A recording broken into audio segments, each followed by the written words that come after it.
Hello everyone, welcome again on your YouTube channel Taming Physics. Students, आज हम friction topic का एक सब टॉपिक करेंगे जिसका नाम है uniform circular motion on horizontal rough circular road.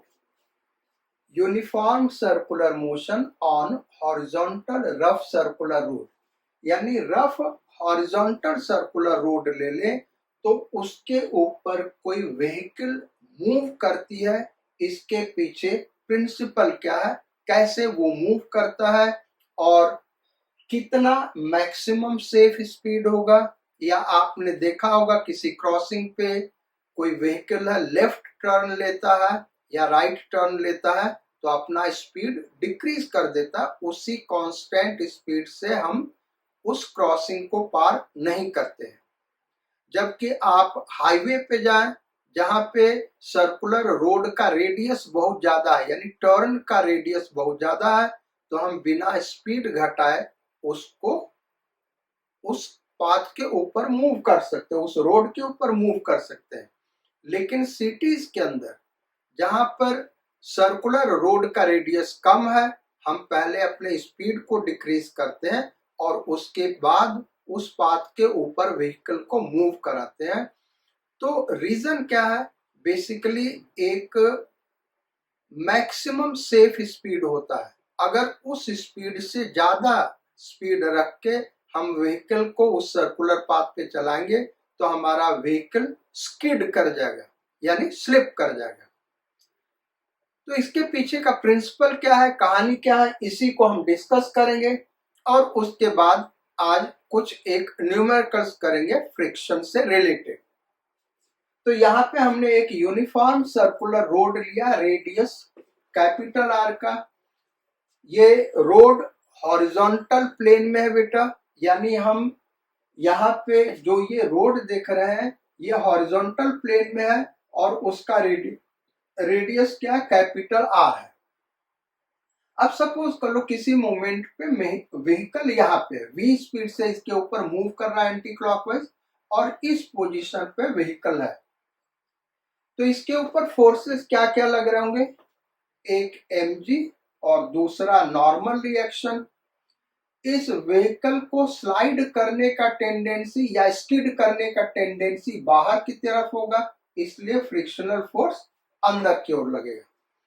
भाई किसी सर्कुलर रोड पे जब हम मूव कर रहे हैं बेटा तो हमेशा व्हीकल के स्लाइड करने की टेंडेंसी किधर होती है, बाहर की ओर होती है, तो इधर बाहर की ओर होगा।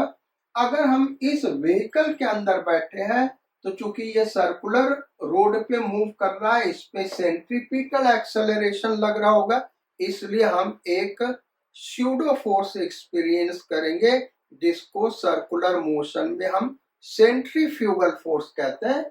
और वो सेंट्रीफ्यूगल फोर्स क्या होगा, mv²/r। ये किधर लग रहा होगा भाई, बाहर की ओर लग रहा होगा। अब ये स्किड न करे इसके लिए कंडीशन क्या है, mv²/r is equal to f। अगर ये ज्यादा हो गया फ्रिक्शन से तो ये क्या होगा, स्लाइड कर जाएगा। वर्टिकल डायरेक्शन में देखें तो नॉर्मल रिएक्शन किसके इक्वल होगा, mg के। वर्टिकल डायरेक्शन में नॉर्मल रिएक्शन mg के इक्वल होगा। और रेडियल डायरेक्शन मतलब रेडियस के डायरेक्शन में देखें तो दो फोर्स लग रहा है, हम नॉन इनर्शियल फ्रेम से इसको सॉल्व कर रहे हैं, यानी इस व्हीकल के अंदर बैठ के देख के सॉल्व कर रहे हैं। तो एक सेंट्रीफ्यूगल फोर्स लगेगा और दूसरा फ्रिक्शनल फोर्स लगेगा। और व्हीकल, जब हम व्हीकल के अंदर बैठे हुए तो हमको रेस्ट में दिखेगा, यानी इक्विलिब्रियम में होगा। और अगर इक्विलिब्रियम में व्हीकल है तो ये दोनों हॉरिजॉन्टल फोर्सेस एक दूसरे के इक्वल होने चाहिए मैग्नीट्यूड में और डायरेक्शन में अपोजिट। तो डायरेक्शन तो अपोजिट दिख रहा है भाई, मैग्नीट्यूड में इक्वल होना चाहिए। तो mv²/r is equal to f। अब जैसे जैसे स्पीड हम बढ़ाते जाएंगे फ्रिक्शनल फोर्स इंक्रीज करता जाएगा। भाई फ्रिक्शनल फोर्स, ये जो फ्रिक्शनल फोर्स है बेटा स्टैटिक फ्रिक्शन लगेगा, ये ध्यान रखना। आपके दिमाग में आ रहा होगा कि ये सर्कुलर पाथ में मूव कर रहा है तो काइनेटिक फ्रिक्शन लगेगा। बेसिकली काइनेटिक फ्रिक्शन कब लगता है? जब व्हीकल स्लाइड करता है। यहाँ पे व्हीकल स्लाइड नहीं कर रहा है, ये इसके ऊपर उसका पहिया रोल कर रहा होगा, और पहिया रोल कर रहा होगा यानी स्किड नहीं कर रहा होगा, तो काइनेटिक फ्रिक्शन न लग के स्टैटिक फ्रिक्शन लगेगा। और किस डायरेक्शन में लगेगा? उस डायरेक्शन के अपोजिट लगेगा जिस डायरेक्शन में व्हीकल के स्किड करने की टेंडेंसी है, स्लाइड करने की टेंडेंसी है। तो इसके स्लाइड करने का टेंडेंसी बाहर, तो फ्रिक्शनल फोर्स अंदर लगेगा। जैसे जैसे ये स्पीड बढ़ता जाएगा फ्रिक्शनल फोर्स बढ़ता जाएगा, और स्टैटिक फ्रिक्शन बढ़ते बढ़ते मैक्सिमम कहां तक पहुंच सकता है? म्यू एस एल तक, लिमिटिंग फ्रिक्शन तक। तो जब ये स्पीड मैक्सिमम होगा तो ये फ्रिक्शनल फोर्स भी मैक्सिमम होगा। सो हम आगे लिख सकते हैं M V square by V square maximum, V square maximum by R is equal to F limiting, यानी maximum static friction. So M V max square by R is equal to limiting friction कितना होगा? Mu S N, और N कितना भाई? M G. सो ये M और M cancel out हो गया। सो मैक्सिमम सेफ स्पीड इस सर्कुलर रोड पे जो होगा वो होगा अंडर रूट म्यू जी आर। यानी अगर व्हीकल इस रोड के ऊपर बिना स्किड किए हुए चलाना है तो व्हीकल का स्पीड किस रेंज में लाई करना चाहिए? जो v होगा greater than are equal to 0, यानी व्हीकल को हम रेस्ट पे रख सकते हैं, उसमें कोई फ्रिक्शन लगेगा नहीं लगेगा, and less than are equal to v maximum, यानी अंडर रूट म्यू जी आर। तो मिनिमम स्पीड क्या हो सकता है? 0, और मैक्सिमम स्पीड क्या हो सकता है? अंडर रूट म्यू जी आर। ये डेरिवेशन आपके 11th के सिलेबस में बेटा, इसलिए हमने इसको कराया। अब इसी पे हमको न्यूमेरिकल करना है। सो क्वेश्चन नंबर 1 करते हैं।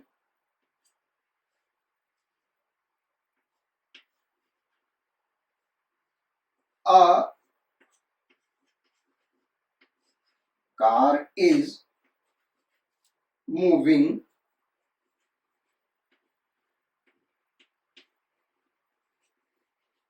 with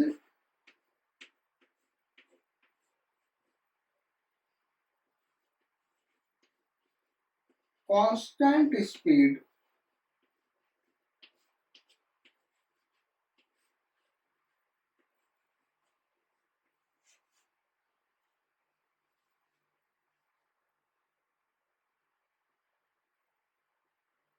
(200 meter per second)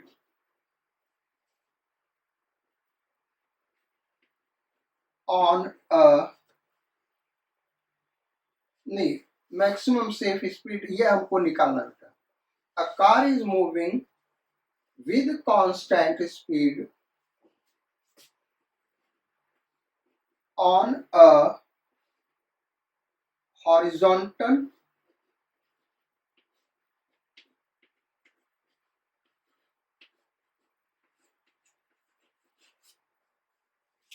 circular road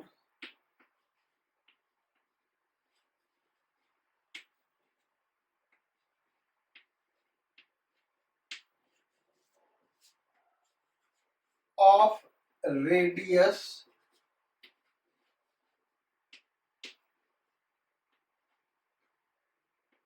200 meter. Find maximum safe speed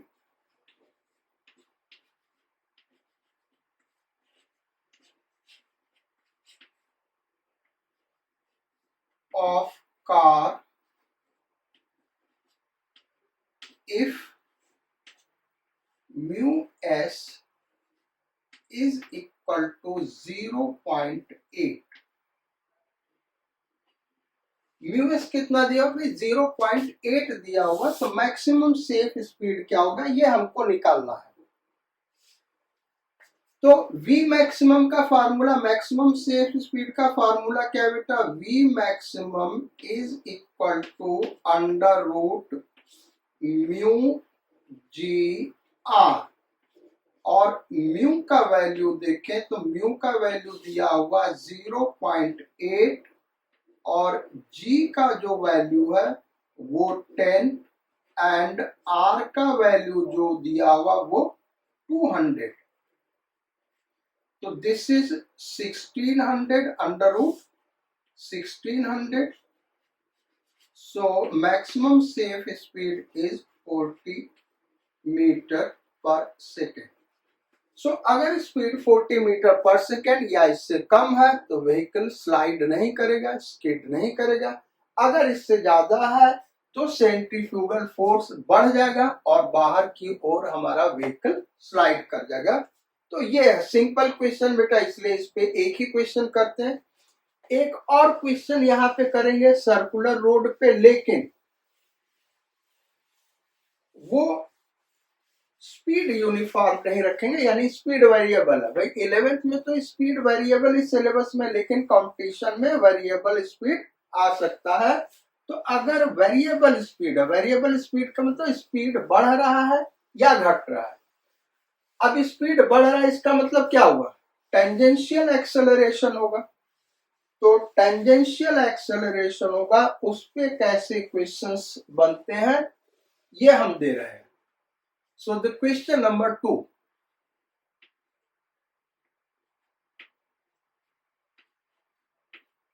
A car starts from rest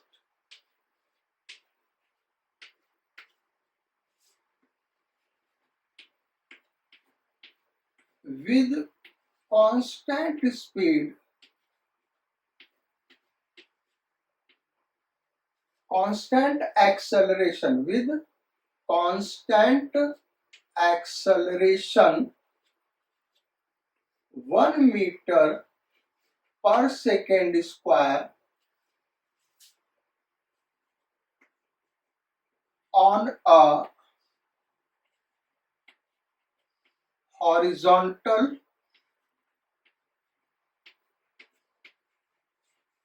circular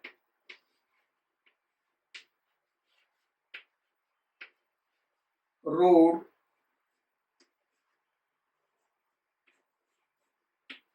of radius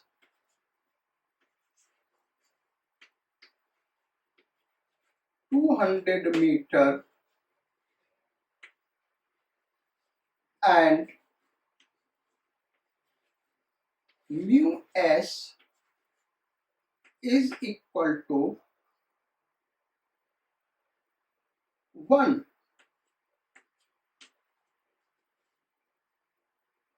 Find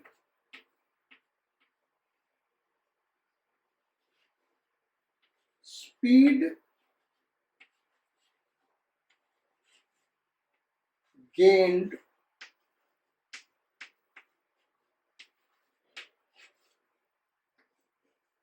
by the car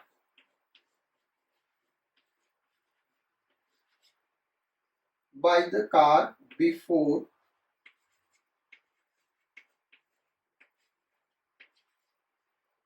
it slides.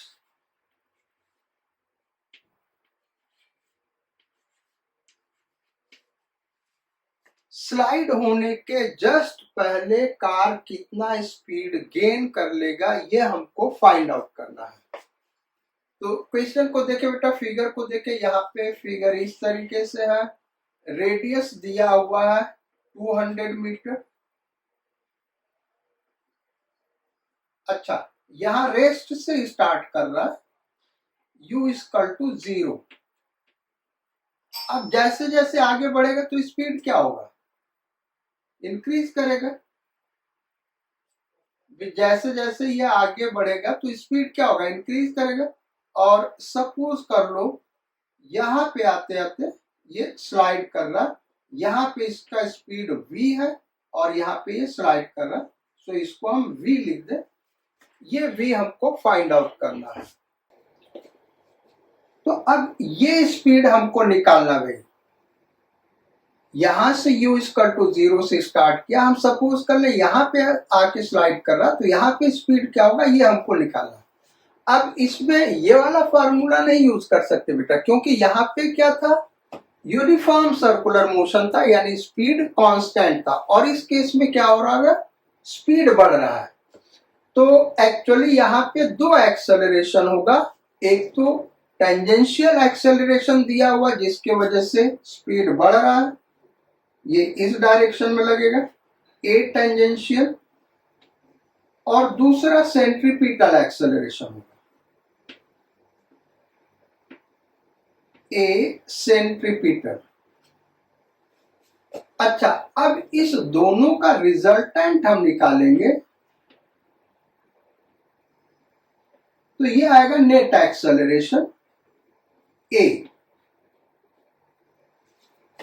अब हॉरिजॉन्टल रोड पे ए का maximum value क्या हो सकता है बेटा, म्यू जी, ये हमने ऑलरेडी पढ़ाया हुआ। ए का मैक्सिमम वैल्यू एक्सेलरेशन या रिटार्डेशन का maximum value horizontal circular road पे ए इक्वल टू म्यू जी हो सकता है, इससे ज्यादा हो ही नहीं सकता है। तो होगा क्या, जैसे जैसे देखो ये तो कांस्टेंट रहने वाला है, लेकिन ये बढ़ेगा। ए सेंट्रीपिटल क्या होता है, v स्क्वायर बाई आर। तो जैसे जैसे स्पीड बढ़ेगा रेडियस वही रहना है, ए सेंट्रीपिटल बढ़ेगा, और ए सेंट्रीपिटल बढ़ेगा तो जो ए है वो होगा A is equal to under root A centripetal square plus A tangential square. तो स्पीड बढ़ेगा तो सेंट्रीपिटल एक्सेलरेशन बढ़ेगा, सेंट्रीपिटल एक्सेलरेशन बढ़ेगा तो नेट एक्सेलरेशन बढ़ेगा, नेट एक्सेलरेशन बढ़ते बढ़ते जिस मोमेंट पे इस म्यू जी के बराबर हो जाएगा उसी मोमेंट पे ये स्लाइड करेगा। तो अब इसको सॉल्व कैसे किया जाए देखते हैं। तो इस मोमेंट पे जो नेट फ्रिक्शनल फोर्स लग रहा होगा वो इसी डायरेक्शन में लग रहा होगा। जो नेट फ्रिक्शनल फोर्स लगेगा भाई ये एक्सेलरेशन यानी इसी डायरेक्शन में फोर्स है, और फोर्स कौन प्रोवाइड करेगा, स्टैटिक फ्रिक्शन। तो static friction Newton second law अगर हम लगाएं, F is equal to m a, F is equal to m a. तो इस डायरेक्शन में फोर्स कौन प्रोवाइड करेगा बेटा, फ्रिक्शनल फोर्स, और फ्रिक्शनल फोर्स होगा म्यू एन, एन होगा mg के बराबर, क्योंकि हॉरिजॉन्टल रोड पे व्हीकल मूव कर रहा है, is equal to m a. इसीलिए हमने कहा था कि जो हमने ऑलरेडी पढ़ाया बेटा कि एक्सेलरेशन मैक्सिमम क्या हो सकता है, ए इक्वल टू म्यू जी, जो अभी हमने डिस्कस किया। तो ए इज इक्वल टू म्यू जी। लेकिन यहां वेक्टर से देखें तो ये ए क्या होगा, under root A tangential square plus A centripetal square is equal to mu G. अब वैल्यू पुट करें तो ए टेंजेंशियल दिया हुआ 1, तो ये हो गया 1 का स्क्वायर प्लस ए सेंट्रीपिटल क्या होगा, v स्क्वायर बाई आर का होल स्क्वायर, इसका under root is equal to mu कितना दिया बेटा 1, and g is equal to 10। इसका होल स्क्वायर कर दे तो 1 plus v to the power 4 upon r। r कितना दिया हुआ है 200, तो 200 का स्क्वायर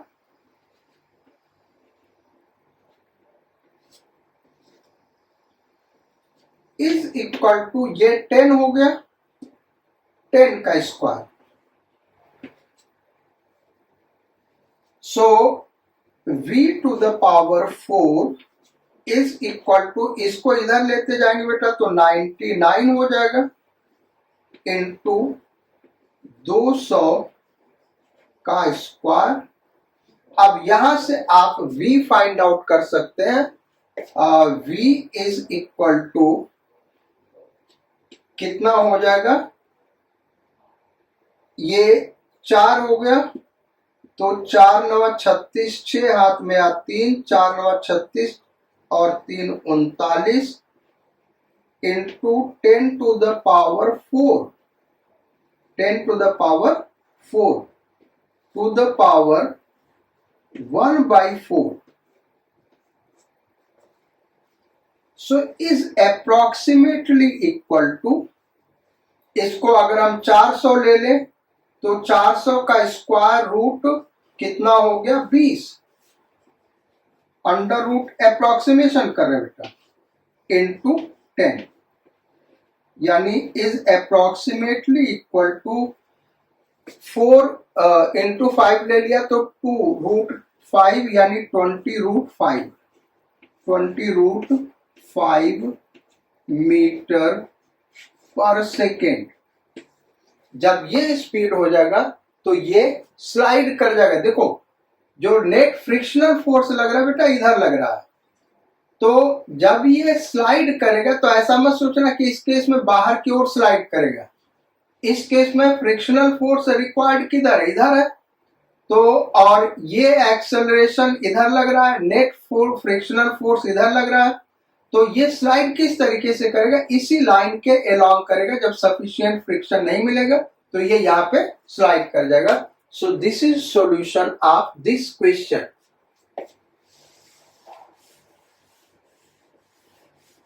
तो ये तो हो गया बेटा सर्कुलर मोशन से रिलेटेड। अब क्वेश्चन नंबर 3, अभी तक जो फ्रिक्शन में पढ़ा उससे रिलेटेड बहुत सारे प्रॉब्लम रह गए थे, कल हमने कराया हुआ था क्वेश्चंस, लेकिन कुछ एक इम्पॉर्टेंट क्वेश्चंस अभी भी हैं बेटा जिनको हम लोग सॉल्व करेंगे यहाँ पे, और उसी क्वेश्चंस को अब आगे कंटिन्यू करते हुए नेक्स्ट क्वेश्चन आप लिखो, क्वेश्चन नंबर 3।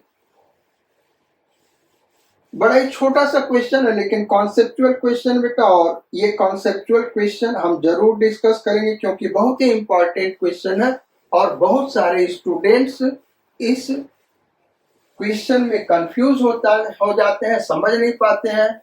जनरली बुक में इसका सॉल्यूशन मिलता नहीं है। सो बड़ा ही इंपॉर्टेंट क्वेश्चन है क्वेश्चन नंबर 3।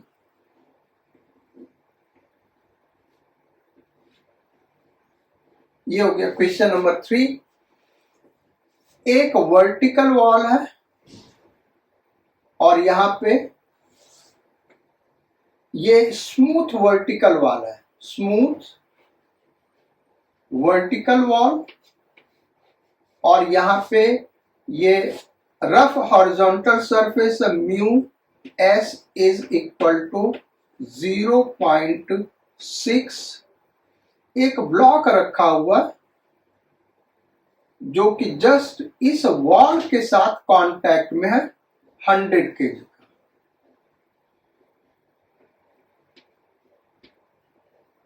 यहां पे हॉरिजॉन्टल फोर्स F हम अप्लाई कर रहे हैं, हॉरिजॉन्टल फोर्स F अप्लाई कर रहे हैं।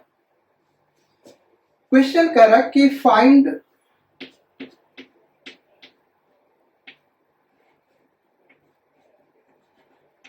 Normal reaction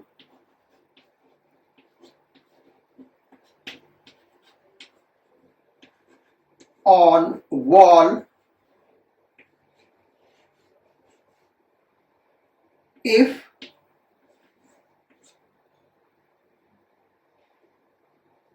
F is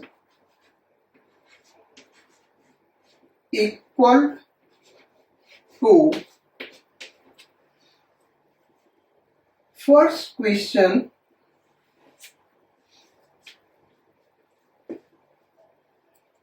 500 Newton, second question 1000 Newton।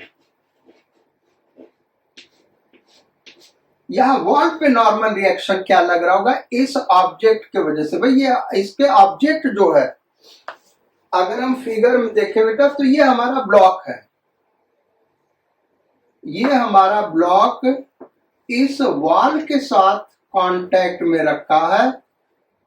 तो जब इसको पुश करेंगे तो ये वॉल क्या करेगा, नॉर्मल रिएक्शन इस पे इधर लगाएगा और ये ब्लॉक वॉल पे नॉर्मल रिएक्शन इधर लगाएगा।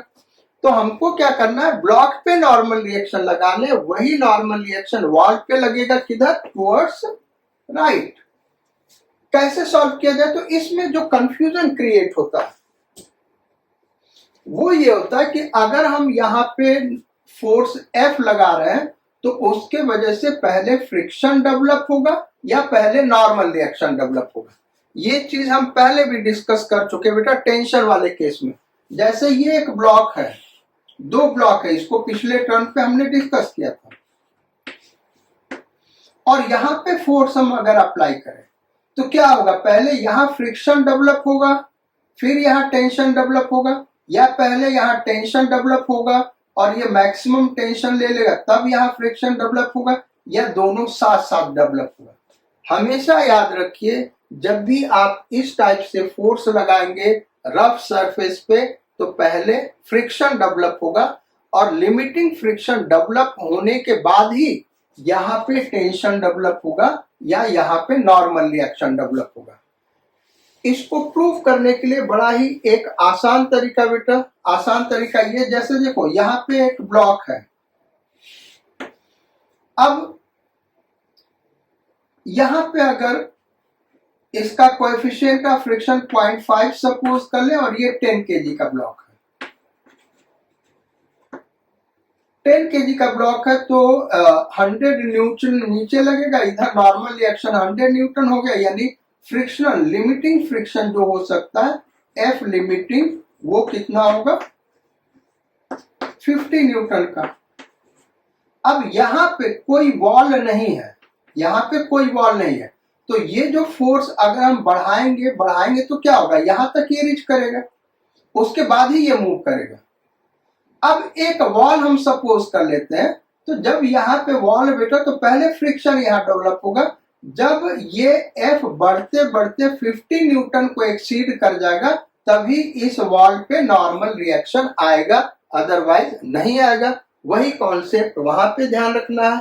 तो ये चीज, ये कॉन्सेप्ट हमेशा आप याद रखो कि पहले फ्रिक्शन डेवलप होगा फिर नॉर्मल रिएक्शन या टेंशन डेवलप होगा। तो फर्स्ट क्वेश्चन के लिए फ्रिक्शन से रिलेटेड प्रॉब्लम में तो जो हमने 5 स्टेप बताए थे बेटा, पहले FBD बनाएंगे और उसके बाद हम नॉर्मल रिएक्शन निकालेंगे। तो अब आप लोग इतना कर चुके हैं तो बड़ा ही सिंपल लग रहा है। यहाँ पे जो ग्राउंड का नॉर्मल रिएक्शन होगा ये 1000 न्यूटन नीचे, तो ग्राउंड का नॉर्मल रिएक्शन N ऊपर, ये होगा कितना होगा भाई 1000 न्यूटन। अब F लिमिटिंग निकाल ले, तो F लिमिटिंग कितना होगा म्यू SN, यानी कितना हो गया 600 Newton. F limiting 600 Newton,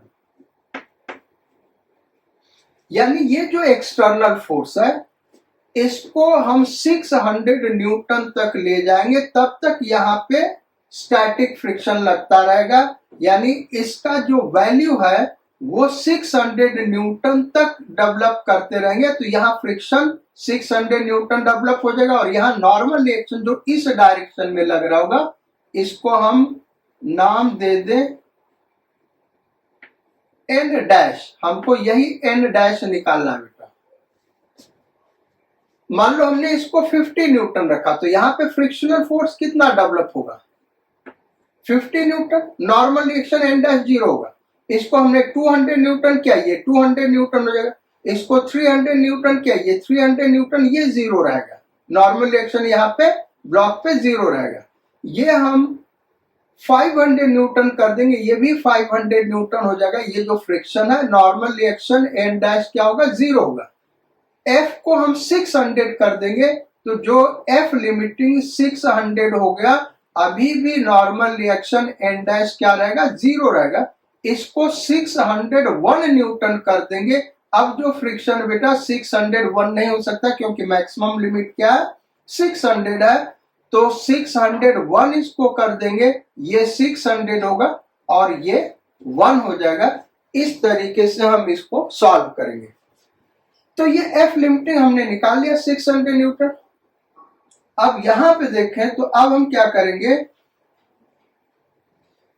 if F is equal to 500 newton, पहला वाला सॉल्यूशन बता रहे बेटा। If F is equal to 500 newton, F external parallel to surface is less than F limiting. अगर ये 500 न्यूटन है तो यही तो एफ एक्सटर्नल है ना, तो ये क्या है? लिमिटिंग फ्रिक्शन से कम है, और लिमिटिंग फ्रिक्शन से कम है तो उस केस में स्टैटिक फ्रिक्शन लगेगा। और एफ स्टैटिक कितना होगा बेटा? 500 न्यूटन। स्टैटिक फ्रिक्शन 500 न्यूटन होगा। और एन डैश क्या होगा? N dash is equal to 0। पहले का आंसर 0 आ जाएगा। सेकेंड पार्ट करते हैं। इफ ये इसका सेकेंड पार्ट का सॉल्यूशन दे रहा है। F is equal to 1000 newton. अब अगर F 1000 न्यूटन है बेटा, तो F external parallel to the surface क्या हो गया? एक्सीड कर गया F लिमिटिंग से, क्योंकि F लिमिटिंग हमारा क्या है? 600 न्यूटन, उससे एक्सीड कर गया। और एक्सीड कर गया तो काइनेटिक फ्रिक्शन लगेगा, यानी ये इधर मूव कर जाएगा और मूव करेगा, लेकिन 1 है यहाँ पे तो मूव तो करने नहीं देगा। और मूव नहीं करेगा यानी इक्विलिब्रियम में होगा। इक्विलिब्रियम में होगा यानी नेट फोर्स क्या होगा? 0 होगा। तो net force towards right is equal to net force towards left. तो नेट फोर्स टुवर्ड्स राइट हो गया F is equal to net force towards left N dash plus, चूंकि ये ज्यादा है तो एफ लिमिटिंग लगेगा, एफ लिमिटिंग। तो एफ कितना भाई? 1000 is equal to N dash plus F limiting कितना बेटा? 600। तो N dash is equal to 400 newton. इस केस में नॉर्मल रिएक्शन 400 न्यूटन लगेगा। So this is the solution of this question number 3। इसको नोट कर लीजिए। अब आते हैं नेक्स्ट क्वेश्चन नंबर 4 पे।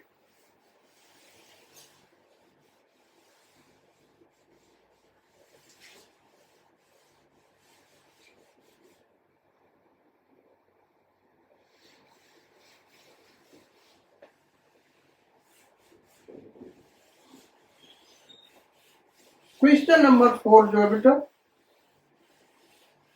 वो एक वर्टिकल वॉल है। Question number 4, there is a vertical wall. यहां पे एक ब्लॉक है और इसी के कांटेक्ट में दूसरा ब्लॉक है, और यहां पे एक हॉरिजॉन्टल फोर्स F एक्ट कर रहा है। Mass of this block is 3 kg and mass of this block is 2 kg. इस ब्लॉक का मास 3 kg, इस ब्लॉक का मास 2 kg। और यहां पे जो कोएफिशिएंट ऑफ फ्रिक्शन बेटा वॉल और इस ब्लॉक के बीच में म्यू इज इक्वल टू 0.8 और इस ब्लॉक और इस ब्लॉक के बीच में जो कोएफिशिएंट ऑफ फ्रिक्शन है म्यू इज इक्वल टू 0.5। सो इसको ब्लॉक ए सपोज कर ले, इसको ब्लॉक बी सपोज कर ले। वॉल, ये जो वर्टिकल वॉल है और ब्लॉक ए के बीच में कोएफिशिएंट ऑफ फ्रिक्शन 0.8 और ब्लॉक ए और बी के बीच में coefficient of friction 0.5। Find minimum value of horizontal force capital F so that A and B are in equilibrium। A और B इक्विलिब्रियम में हो, F का मिनिमम वैल्यू क्या होगा ये हमको निकालना बेटा। यहां पे ध्यान रखना, यहां पे परफेक्टली स्मूथ लेके चलना इस सरफेस को, क्योंकि यहां पे कहीं कोई जिक्र नहीं आया। तो अब हम क्या करें, ब्लॉक बी के इक्विलिब्रियम को देखें। ये हमारा ब्लॉक बी है बेटा। ब्लॉक बी पे 20 न्यूटन नीचे लगेगा,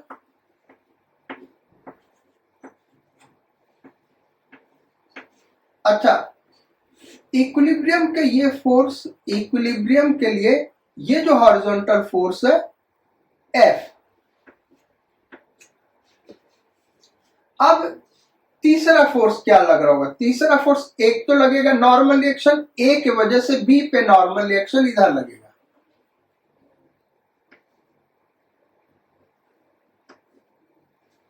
A की वजह से B पे नॉर्मल रिएक्शन इधर लगेगा और ये 100% कंफर्म है कि फ्रिक्शन इधर लगेगा।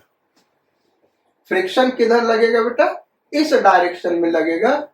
तो ये स्लिप ना करे, इसके लिए हमको F का वैल्यू निकालना है, यानी find minimum value of F। Minimum क्या होना चाहिए, तो इसको हम F1 नाम दे दे, मिनिमम वैल्यू F1 ले ले। उससे कम हो जाएगा तो क्या हो जाएगा, यहां पे स्लाइड कर जाएगा, यहां पे स्लाइड करेगा, यानी ये वैल्यू क्या होना चाहिए, म्यू एस एन के बराबर होना चाहिए। स्लाइड न करे इसके लिए ये वैल्यू क्या होना चाहिए, यहाँ पे जो फ्रिक्शनल फोर्स मैक्सिमम डेवलप होना चाहिए, यानी लिमिटिंग फ्रिक्शन। अच्छा, स्लाइड न करे इसके लिए लिमिटिंग फ्रिक्शन किसके बराबर होगा, 20 न्यूटन के बराबर होगा। तो mu S N is equal to 20 newton. Mu s दिया हुआ 0.5 और एन किसके इक्वल होगा बेटा, हॉरिजॉन्टल डायरेक्शन में देखें तो एन F1 के बराबर होगा, इज इक्वल टू 20, यानी F1 इज इक्वल टू कितना हो गया, 40 न्यूटन। अब B के इक्विलिब्रियम की बात करें, A के इक्विलिब्रियम की, ये तो B था। A के इक्विलिब्रियम की बात करें बेटा, A पे क्या क्या फोर्स लग रहा होगा, तो ये हमारा ब्लॉक A है, इसका खुद का वेट 30 न्यूटन नीचे लगेगा।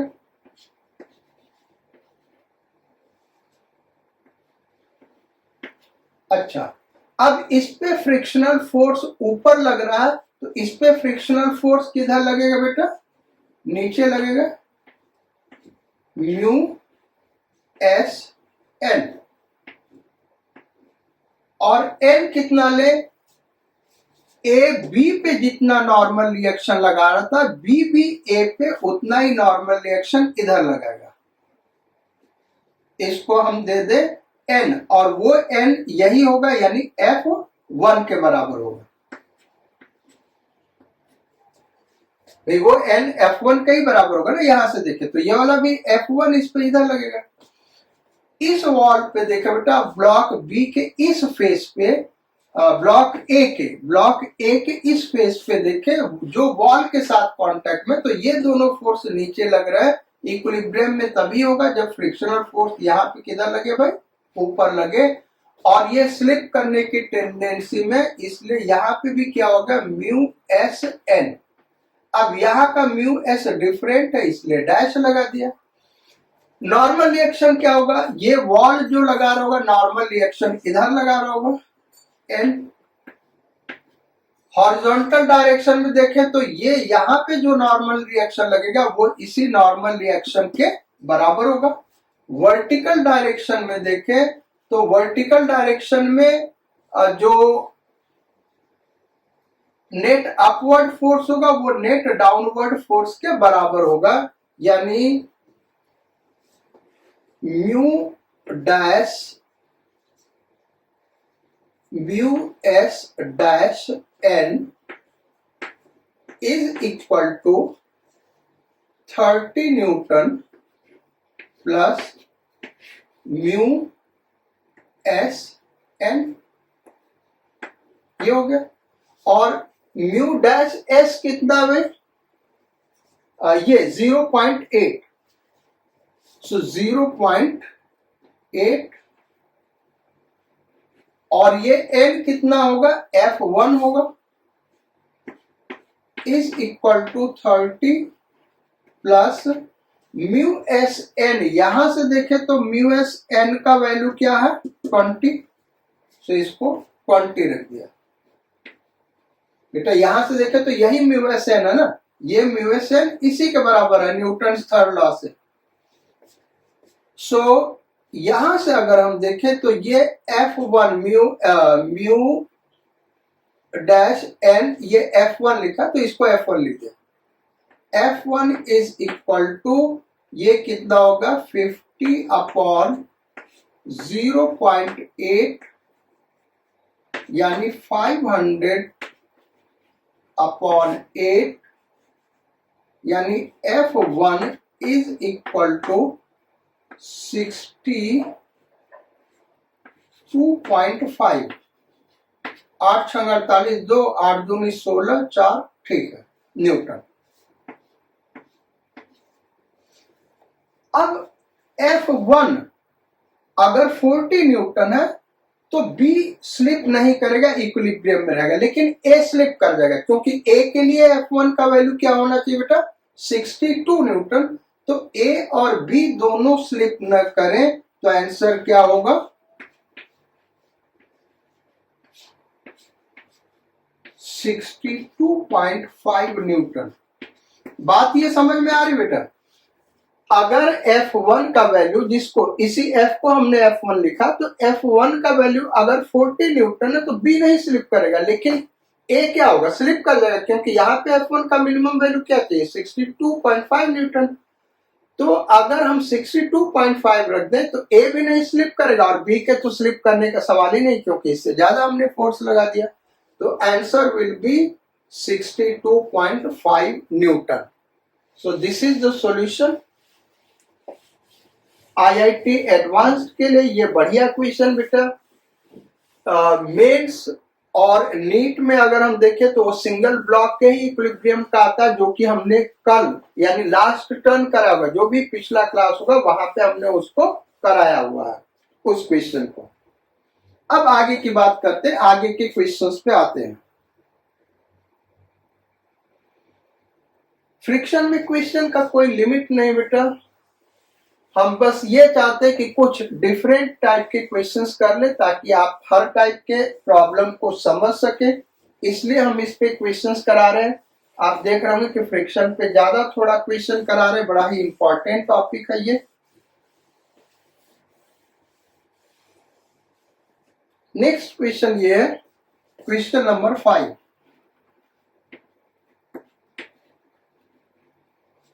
इस तरीके से एक इंक्लाइन प्लेन है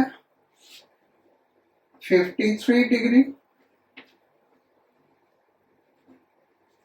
और यहाँ पे एक पुली है जो एक ब्लॉक से कनेक्टेड है यहाँ पे, और यहाँ पे दूसरा ब्लॉक है। Mass of this block is 100 kg.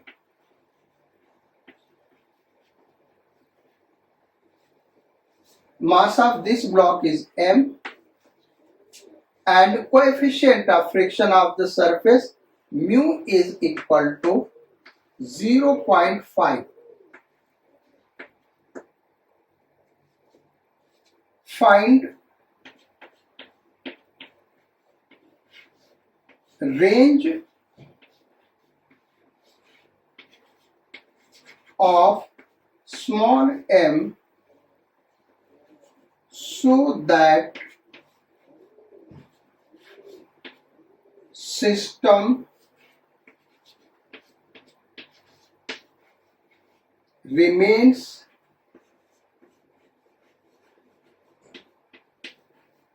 in equilibrium.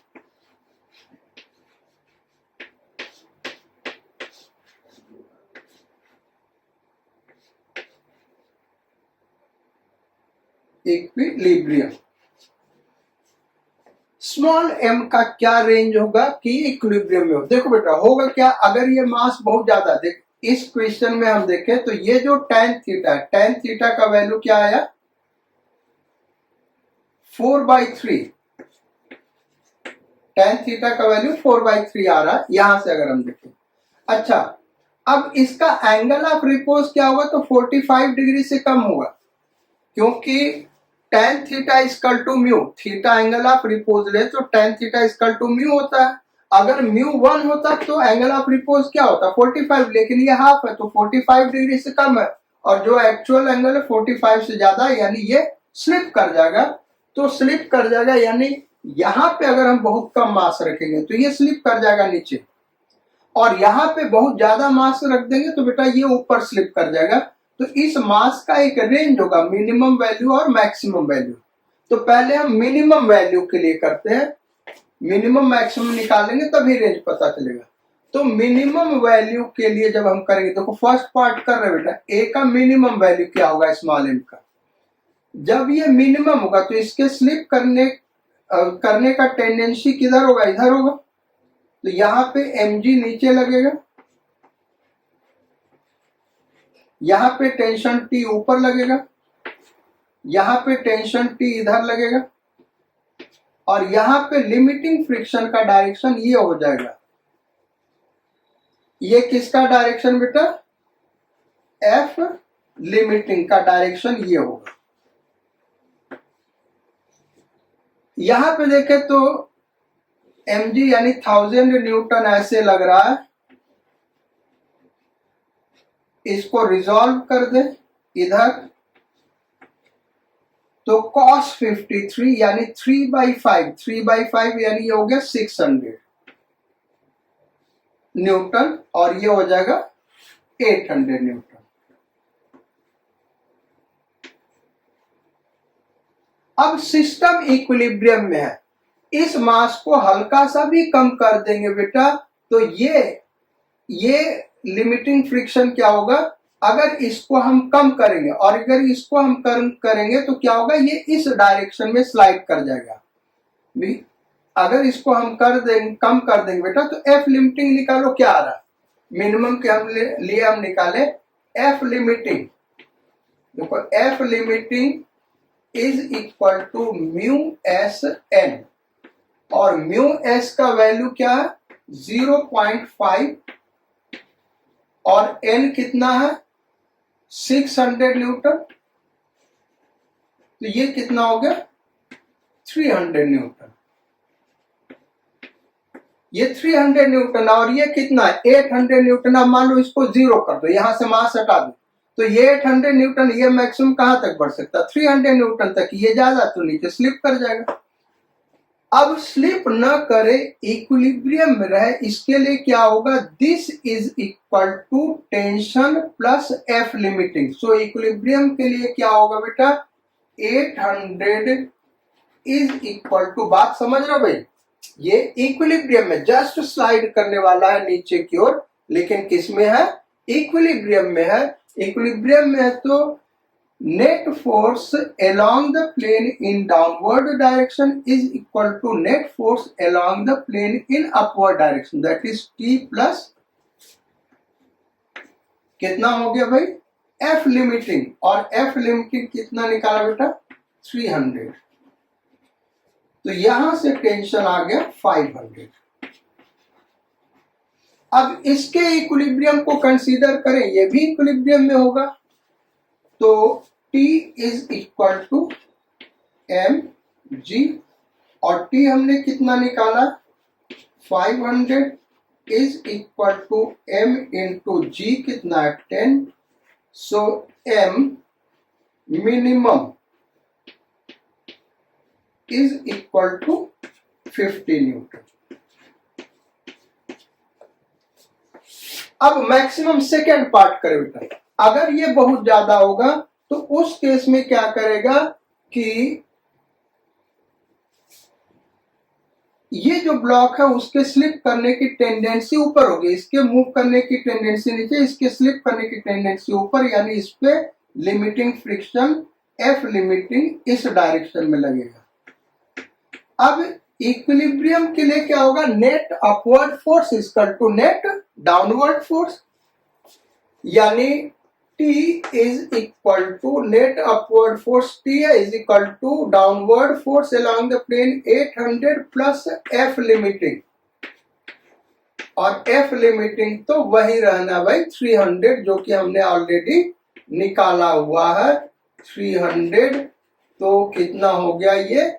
1100। और यहां से इक्विलिब्रियम देखे तो T इक्वल टू क्या होगा? mg, तो m into g that is 10। तो maximum value of mass is equal to 110 newton kg. So mass का जो रेंज होगा बेटा, ग्रेटर देन और equal to 50 newton and less than और इक्वल टू 110 न्यूटन। इसके बीच में होगा तो वो स्लाइड नहीं करेगा, इससे कम मास हो गया तब भी वो स्लाइड कर जाएगा, और इससे ज्यादा मास हो गया, 110 से ज्यादा मास हो गया तब भी ये स्लाइड कर जाएगा। सो क्वेश्चन नंबर 6, ये आंसर हम लिख दे रहे हैं यहाँ पे बेटा, और इसी पे क्वेश्चन नंबर 6 बनाएंगे। आंसर यहाँ पे लिख दे। ये देखो, m ग्रेटर देन और equal to 50 kg and less than और equal to 110 KG.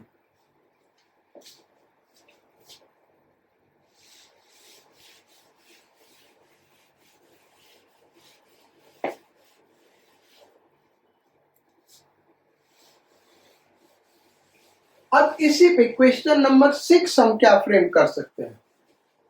Question number 6,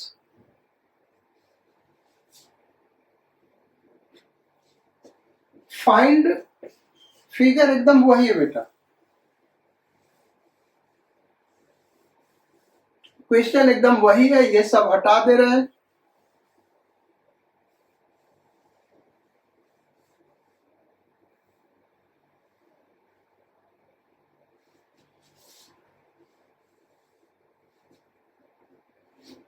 hundred KG का ये ब्लॉक है, और ये मास m है। Find acceleration of each block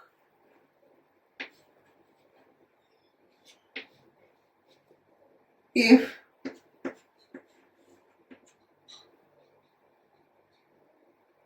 m is equal to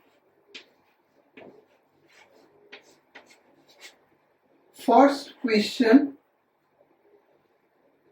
90 kg, second question 25 kg, third question 100 कितना ले ले 150 kg। चलो भाई, तो क्वेश्चन को सॉल्व करते हैं। इसको पहले first part, second, then third, इसको सॉल्व करेंगे हम बेटा।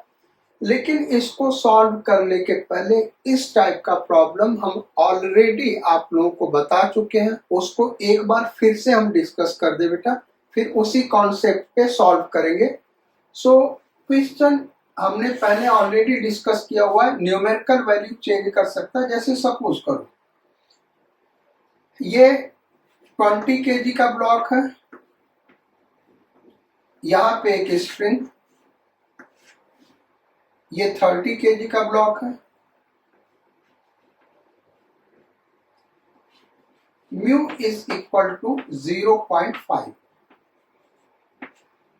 अब हम आपसे पूछे कि यहाँ पे भाई हमने 100 न्यूटन का फोर्स लगाया, एक्सेलरेशन क्या होगा, उसी टाइप का वो क्वेश्चन है।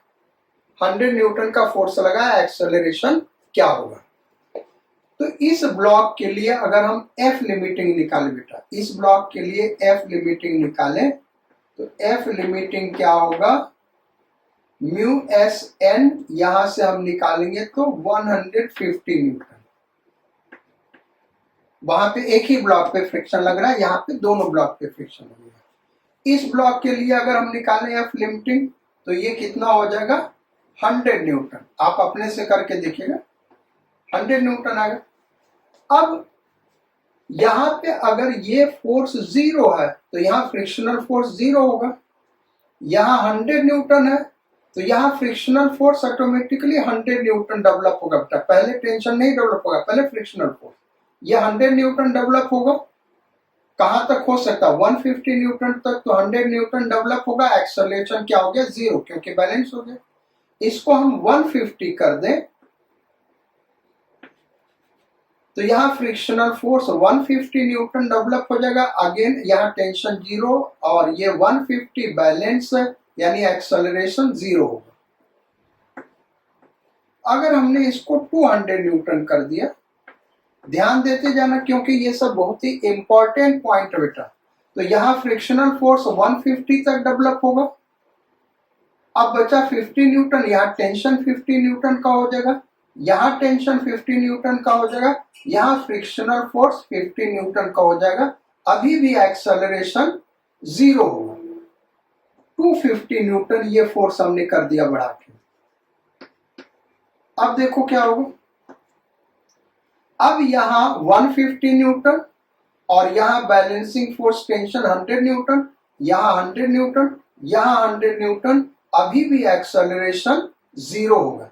लेकिन 250 न्यूटन से जहां आपने बढ़ाया इसको, जैसे मान लो हमने कर दिया 300 न्यूटन, 250 न्यूटन से ज्यादा कुछ भी ले ले, 251 न्यूटन ले लो या कुछ भी ले लो बेटा, उससे ज्यादा, तो 300 न्यूटन ले लिया। तो अब यहाँ पे मैक्सिमम कितना आ सकता है फ्रिक्शन, 150 न्यूटन का। अच्छा, यहाँ 150 न्यूटन का आया, ये लगाया 300 न्यूटन, तो यहाँ 300, 150, 150 न्यूटन आना चाहिए, वो होगा नहीं, मैं बात कर रहा हूँ 150 न्यूटन। तो यहाँ 150 न्यूटन, तो ये मैक्सिमम कितना हो सकता है, 100 न्यूटन, और जबकि लग रहा है 150 न्यूटन, यानी ये सिस्टम एक्सेलरेट कर जाएगा। अब एक्सेलरेशन के लिए न्यूटन सेकेंड लॉ लगा के हमको सॉल्व करना होगा। ये टेंशन 150 न्यूटन न लेके हम टी ले लेंगे। हम केवल ये डिस्कस कर रहे थे कि एक्सेलरेशन 0 हम कैसे एनालाइज करते हैं, वो चीज हम डिस्कस कर रहे थे। तो वही चीज यहां पे हमको करना है। फर्स्ट पार्ट देखें, तो फर्स्ट पार्ट सॉल्व करने के लिए यहां पे 90 केजी है ये चीज, ये 90 केजी, तो यहां पे क्या हो गया, 900 न्यूटन। अच्छा, यहां टेंशन टी ऊपर हो गया, यहां पे टेंशन टी इधर हो जाएगा, और यहां पे 1000 न्यूटन नीचे है। इसको अगर हम रिजॉल्व करेंगे बेटा, तो इधर आ गया 600 न्यूटन,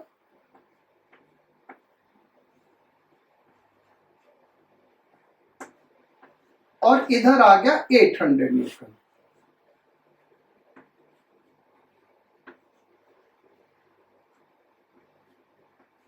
अब फ्रिक्शनल फोर्स यहां पे लगना, तो हम एफ लिमिटिंग पहले निकाल लें भाई। मैक्सिमम फ्रिक्शनल फोर्स कितना लगेगा, एफ लिमिटिंग, क्योंकि गेम सारा इसी एफ लिमिटिंग का है। तो F limiting is equal to mu s 0.5 into N, that is 600। Normal reaction जो होगा वो 600 के बराबर होगा। सो 600, तो एफ लिमिटिंग कितना हो गया, 300 न्यूटन, यानी frictional force, maximum frictional force 300 Newton का डेवलप हो सकता है। अब इस फिगर को देखें, यहाँ पे 900 न्यूटन लग रहा और इधर 800 न्यूटन लग रहा है। ये वाला फोर्स ज्यादा हो गया, यानी इसके स्लिप करने की टेंडेंसी किधर होगी, इधर होगी, यानी फ्रिक्शनल फोर्स किधर लगेगा, इधर लगेगा। इसको हम एफ कह दें। अब ये मूव तभी करेगा जबकि ये जो फोर्स है एक्सीड कर जाए इसको और इसको, 800 को और लिमिटिंग फ्रिक्शन को। भाई मूव करेगा तो यहाँ क्या लगेगा, लिमिटिंग फ्रिक्शन, काइनेटिक फ्रिक्शन लगेगा ना। तो ये 300 है, यहाँ पर 300 हो जाए, ये 800, ये 300, कितना हो गया 1100। 1100 हो जाए, ये 1100 है नहीं, 1100 नहीं है, तो ये बॉडी मूव नहीं करेगा नीचे की ओर। भले ही इसके स्लिप करने की टेंडेंसी इधर है, इसके स्लिप करने की, इसके मूव करने की टेंडेंसी इधर है। तो ये जब 900 होगा तो यहाँ फ्रिक्शनल फोर्स 100 का डेवलप हो जाएगा। भाई अगर ये 800 होता, ये 800 होता, एक दूसरे को कैंसिल आउट कर देता, फ्रिक्शनल फोर्स 0। जैसे जैसे आप इसको बढ़ाते जाओगे ये फ्रिक्शनल फोर्स बढ़ता जाएगा। ये हमने 900 किया तो फ्रिक्शनल फोर्स कितना आ जाएगा, frictional force is equal to 100 newton. अब न्यूटन सेकेंड लॉ लगा दे बेटा, तो न्यूटन सेकेंड लॉ लगाओगे, फ्रिक्शनल फोर्स ये 100 न्यूटन है, तो एक्सेलरेशन इधर 900 इस वाले पे लगाओ, जैसे इस वाले पे हम मान लेते नीचे जा रहा है, तो वो क्या हो गया 900 minus T is equal to 98 और यहां पे t minus 900, t minus 800 minus 100 is equal to 100। इसको सॉल्व कर लो, ये 0 हो गया, 198। सो a इक्वल टू क्या हो गया 0। तो सारा गेम इस चीज का, ये चीज तुमको समझना बेटा, आप लोगों को ये समझना कि फ्रिक्शनल फोर्स यहाँ क्या रखे, बॉडी मूव नहीं करेगा जब तक ये 1100 नहीं होगा, यानी इनका डिफरेंस 300 को एक्सीड करना चाहिए, तभी सिस्टम मूव करेगा और तभी एक्सेलरेशन होगा। इनका डिफरेंस देखिए 100 है, ये 100 न्यूटन ज्यादा है इससे, तो इसके स्लिप करने की टेंडेंसी इधर होगा, तो फ्रिक्शनल फोर्स इधर होगा। तो ये 100 ज्यादा, तो इस पे 100 फ्रिक्शन डेवलप हो जाएगा। अगर ये 200 ज्यादा होता तो ये फ्रिक्शनल फोर्स 200 का होता, अभी भी एक्सेलरेशन 0 होता। अगर ये 300 ज्यादा होता, जैसे 1100, तो 300 का फ्रिक्शन इधर हो जाता, अभी भी एक्सेलरेशन 0 होता, क्योंकि 300 तक फ्रिक्शन डेवलप हो सकता। हाँ, ये 1101 न्यूटन हो जाता, तब जो डिफरेंस होता बेटा इस दो फोर्स का 301 इसको एक्सीड कर जाता, तब ये स्लाइड करने लगता और तब एक्सेलरेशन होता, जैसा कि बाकी दो केस में है। तो बाकी दो केस को हम करते हैं सेकेंड पार्ट के पहले हम थर्ड पार्ट कर लेते हैं बेटा, क्योंकि थर्ड पार्ट में ये ऐसे ही नीचे की ओर जाएगा, तो पहले हम थर्ड पार्ट कर देते हैं, उसके बाद सेकेंड पार्ट करेंगे। देखो थर्ड पार्ट में क्या होगा, ये 150 न्यूटन, ये कितना 150 केजी, यानी ये फोर्स 1500 न्यूटन, लो भाई 1500 न्यूटन।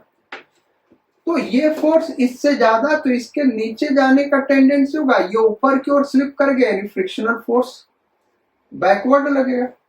अच्छा, अब फ्रिक्शनल फोर्स होगा कितना, लगेगा कितना, तो ये 1500 है, इससे 700 ज्यादा है, तो यहाँ फ्रिक्शनल फोर्स 700 का तो डेवलप होगा नहीं, कितने का डेवलप होगा, एफ लिमिटिंग के बराबर, यानी 300 का।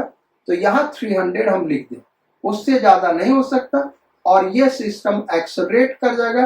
तो एक्सेलरेशन क्या होगा, यहाँ न्यूटन सेकेंड लॉ लगा दे और यहाँ पे तो 1500 minus T is equal to 150 a, और यहां पे लगा तो ये हो गया T minus 800 minus 300 is equal to 100 A.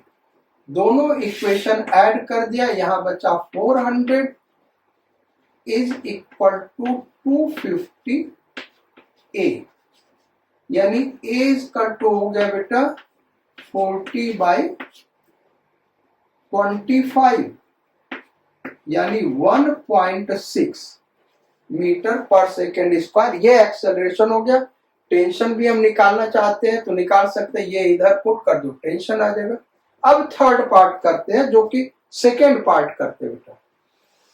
Second part कैसे करेंगे, इसको हमने लास्ट में इसलिए रखा क्योंकि इसके फ्रिक्शन का डायरेक्शन चेंज करेगा। यहां पे देखो केवल 25 kg रखा है, तो यहां पे जो वेट लगेगा 250 न्यूटन का लगेगा। 25 kg तो 250 न्यूटन। अब देखो ये 250 न्यूटन है, ये 800 न्यूटन, यानी ये एक्सीड कर गया तो इसके स्लिप करने की टेंडेंसी इधर होगी, तो फ्रिक्शनल फोर्स किधर लगेगा, अप द प्लेन, इधर लगेगा फ्रिक्शनल फोर्स।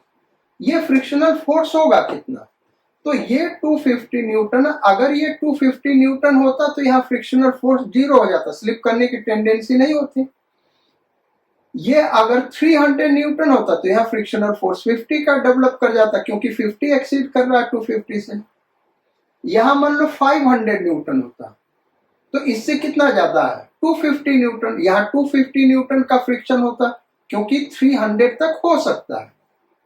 यहां पर अगर 600 न्यूटन कितना ले ले, 550 न्यूटन ले ले बेटा, तो इससे कितना ज्यादा हो गया ये 300, तो यहाँ पे 300 न्यूटन का फ्रिक्शन डेवलप हो जाता। लेकिन इससे 1 न्यूटन भी ज्यादा अगर हम लेंगे, यानी 551 न्यूटन ले ले, तो फिर ये 300 ही रहेगा। अब इस केस में ये एक्सेलरेट कर जाएगा, तो इसका मतलब यहाँ पे 300 न्यूटन का काइनेटिक फ्रिक्शन लगेगा, ऐसे लिख लिया हुआ। क्योंकि म्यू दिया हुआ तो उसको म्यू एस और म्यू के दोनों ले सकते हैं। अब न्यूटन सेकेंड लॉ लगा दे तो स्लिप करने की टेंडेंसी इधर होगी, तो एक्सेलरेशन इधर होगा, और इसमें एक्सेलरेशन किधर होगा, इधर होगा। इस पे न्यूटन सेकेंड लॉ लगाए तो T minus 250 is equal to 25A, और इस पे न्यूटन सेकेंड लॉ लगाए तो 800 minus T minus 300 is equal to 100A। Subtract किया बेटा, टी कट गया, ये 500, 250 घटा 250 इज इक्वल टू 125A, यानी A इक्वल टू क्या आ गया 2 metre per second square. Tension निकालना, ये यहां पुट करके टेंशन भी फाइंड आउट कर सकते हैं। टेंशन 300 न्यूटन का आ जाएगा। भाई इसको यहाँ पे पुट कर दे तो ये 50 हो गया, इसको इधर ले जाओ तो टेंशन कितना हो गया 300 न्यूटन का हो गया। तो ये है इस सॉल्यूशन का प्रॉब्लम, और ये बड़ा ही इंपॉर्टेंट क्वेश्चन है बेटा। इस क्वेश्चन को जरूर ध्यान से देखना। ये हॉरिजॉन्टल लेवल पे भी आ सकता है, इस टाइप से भी पूछ सकता है। ये ब्लॉक यहाँ है, ये ब्लॉक यहाँ है, इधर भी फोर्स लगा दिया, इधर भी फोर्स लगा दिया, पूछ देगा एक्सेलरेशन क्या है। तो सर्टेन केस में एक्सेलरेशन नहीं होगा, 0 होगा। आप सॉल्व करने की कोशिश करेंगे, परेशान हो जाएंगे, सॉल्व नहीं होगा। वो हम कैसे देखेंगे कि ये वाला फोर्स F1 मान ले, ये वाला फोर्स F2 मान ले, तो जो F1 है वो F2 से कितना ज्यादा होना चाहिए, यहाँ और यहाँ जो लिमिटिंग फ्रिक्शन डेवलप होगा उससे भी ये ज्यादा होगा, तभी ये इधर जाएगा। या F2 F1 से कितना ज्यादा होना चाहिए, उस केस में इधर लिमिटिंग फ्रिक्शन लगेगा, इधर लिमिटिंग फ्रिक्शन लगेगा। उस दोनों लिमिटिंग फ्रिक्शन के सम से ज्यादा होगा F2 F1 से, तभी ये इधर एक्सेलरेट होगा। अगर ऐसा नहीं हुआ तो एक्सेलरेशन क्या होगा, 0 होगा। सो इस क्वेश्चन को कम से कम 2 बार आप सॉल्व करके पूरा कॉन्सेप्ट अपने दिमाग में बैठाइए। क्वेश्चन का कोई लिमिट नहीं है बेटा, हम कितना भी क्वेश्चन करा दें, अगर उसके कॉन्सेप्ट को, उसके थीम को आपने नहीं समझा तो आप फिजिक्स में अच्छा परफॉर्म नहीं कर सकते। फिर मेडिकल में सिलेक्शन या इंजीनियरिंग में सिलेक्शन अच्छे रैंक से भूल जाइए। आपको आईआईटी या एनआईटी में सिलेक्शन चाहिए, मेंस में सिलेक्शन चाहिए, तो अच्छे से फिजिक्स करना पड़ेगा। चलो भाई, तो आज क्लास हम यही खत्म करते बेटा, फिर नेक्स्ट टर्न मिलेंगे। So take good care of yourself. We will meet again on next turn. Thank you for your constant attention on my lecture. Sayonara, Godspeed and bon voyage.